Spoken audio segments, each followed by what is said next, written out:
It's time for another episode of my Mönchengladbach career on FIFA 15. Thanks for joining me, guys, once again. With just 8 games played in the Bundesliga, things have started to go downhill slightly for Mönchengladbach. In the last episode, we lost against Hertha Berlin and we drew against Werder Bremen. So it's time to get back on track here in this game at home against Schalke. It seems as of late that we've been up against the grain lately, having to play some of the top sides here in the Bundesliga over the last couple of weeks. And let's not forget those midweek fixtures in the Champions League. I've noticed that matches are starting to get difficult with players not feeling too fit, not looking too fresh for each weekend fixture that we have to play in the Bundesliga. Going by our recent record against Schalke, I wasn't feeling too confident for this game, even though we were playing at home. You know, Huntelaar, he's destroyed us in the past with his aerial ability. It's been fantastic, and they came close to scoring on many occasions in this game.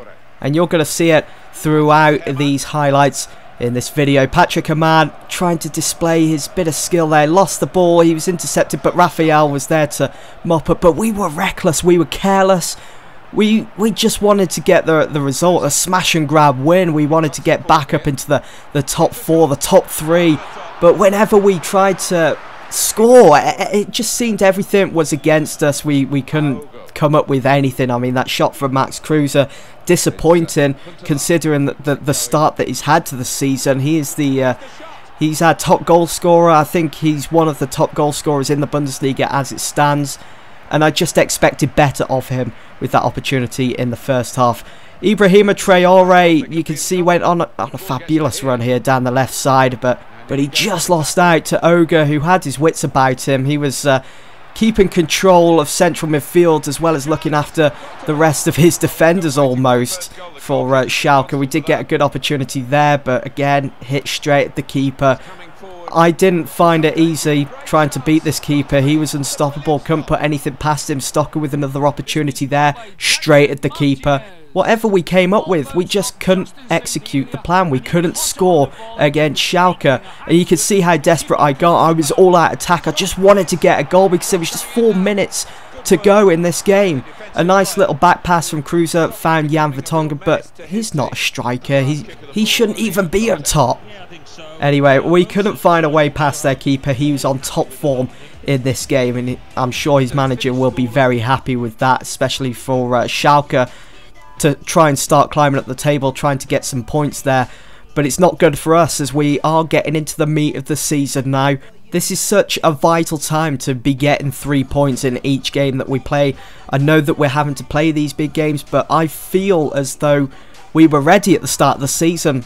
And now that we're coming up against these teams, maybe we're not looking so much ready for the season. I don't know. Hopefully we can pick ourselves up and get back on track very soon. And I mean very soon, because we have to. Because Bayern Munich, they're climbing back up the table. Yes, they lost their first 2 games of the season, but you know, they're going to be right up there at the top come the winter break.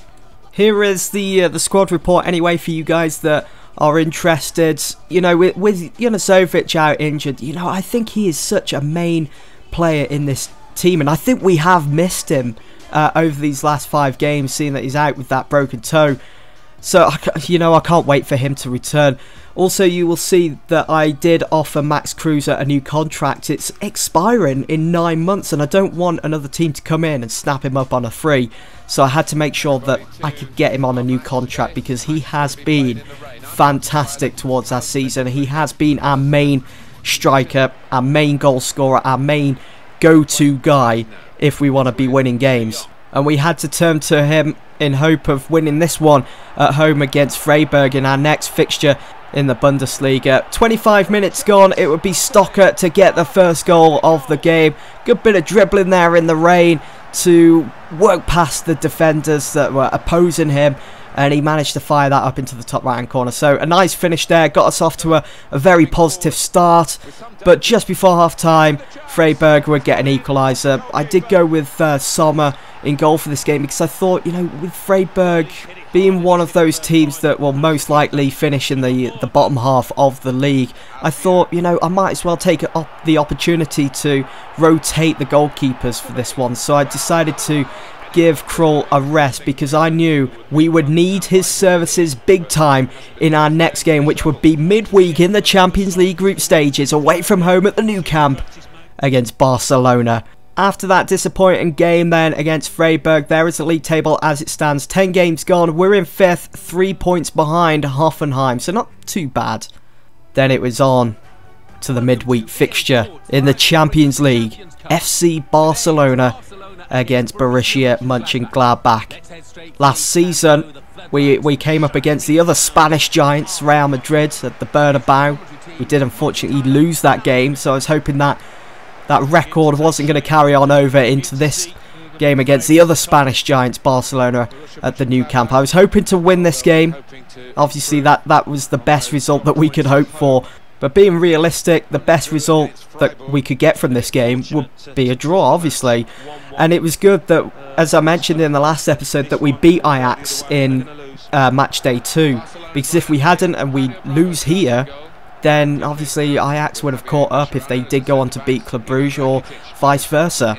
Just take a look at Barcelona's team. They have Messi starting this game, Rakitic, Neymar. No Suarez. Keep in mind that Suarez did leave Barcelona in the summer for Bayern Munich for the sum of 85 million. But looking at their starting 11, it's almost as if it hasn't affected them whatsoever. They've brought in Christian Teo, who is a good young replacement for Suarez for them to use. And their back four, strong as ever. Piqué, Alba, Mascherano, Alves. Very strong, and we were going to find it difficult to get through that and try and break it down in this game. Mönchengladbach were already feeling the pressure early on in this game at the Nou Camp. Iniesta, who was brilliant, of course, throughout the whole 90 minutes, fed the ball through to Christian Teo, who was unable to do anything with the ball. He was unable to have any breathing space in the penalty areas. We closed him down as quick as possible and shut down that attack by Barcelona. You can see that I was playing a patient game and just taking my time, and we eventually found Patrick Amann lingering around over onto the right, took the ball in, signature move by Patrick Amann, and it would be a 1-0 with just 7 minutes gone. The Nou Camp had been silenced. You can see all the fans sitting on the seats with their fingers on their lips, and what a finish. The ball just firing past Bravo. It was a Bravo performance by Patrick Amann. It's almost like a signature move for me, that, to bring the ball down and just run it into the box with Patrick Amann. He is capable of doing that, and I was glad that he found that confidence, would you say? Because he's been poor as of late in Bundesliga fixtures, whereas he always seems to come alive in these Champions League games, Patrick Amann. And it was brilliant. He was on form in this game, and that's just what we needed, because he tore Real Madrid apart last season. And if he could do the same against Barcelona, then fantastic stuff. You could see that we were almost outpassing Barca, which is unbelievable to say, especially when it came to the Nou Camp. But we certainly got the better of Barcelona in the first half. We had a high percentage of possession. We saw more of the ball. Good stuff, and I was feeling pretty positive going into the second half. Rakitic came close there, just putting the ball wide. Wasn't enough power behind it. Not worrying, Tim Krul. And just before half time, I was waiting for the referee to blow the whistle. I was hoping that he would do so, but Iniesta, you can see that Barcelona, they've been given strict instructions by the manager to get back in this game before half time, but they were unable to do it. Iniesta with that shot straight at Tim Krul, good save, and we went in at half time in the lead against Barcelona. What an advantage to have over the Spanish giants that are Barcelona. And that guy there, Messi, was shut down completely. He had been kept quiet throughout that first half by Nigel de Jong. He had done so well, but Messi in the second half, it's almost as if the chains have been broken for him, and Iniesta again, going for goal. I'm not too sure why he kept going for goal. He had Messi available. He could have looped the ball over the top of our defence, maybe found him that way. It's probably the wisest decision. I think I would have done it if I was playing as Barcelona for this game.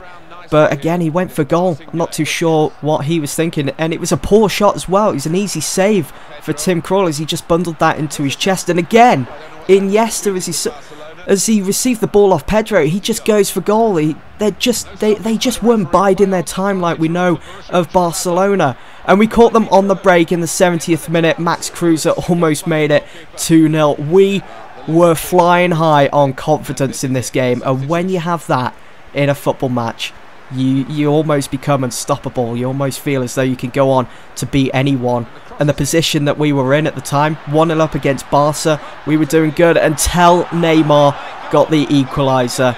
It was a setback. It was a bit of a blow for Mönchengladbach because we played so well. We held on to that lead for so long. And then we just had to go and throw it away after Barca kept whipping the ball into the box until they eventually found a way through. It's just a simple tap-in as well. So it was a bit discouraging for Mönchengladbach, for myself, but we did go and make it 2-1 moments after Neymar had scored that equaliser, and you can see how much it means to Max Kruse. Sliding on his knees. Look at Barcelona, all the crowd, they're sat on their feet, they're disgruntled, they couldn't believe what was happening. They were being torn apart. Their defenders, Mascherano, unable to get goal side of Max Kruse to put a stop to the attack. Very disappointing on Barca's side. You can see that our passing just so fluid, so gracefully gliding across the pitch.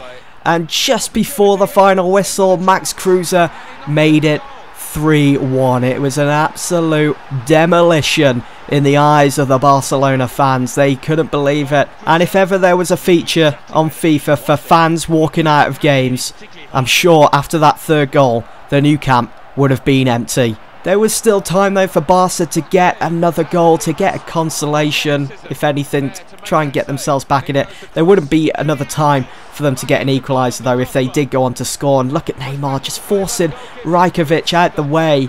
But Tim Krul stood his ground and showed his worth. I think if that was Sommer in that position, I think he probably would have let a goal in there. This corner for Rakitic would prove to be the last attack for Barcelona.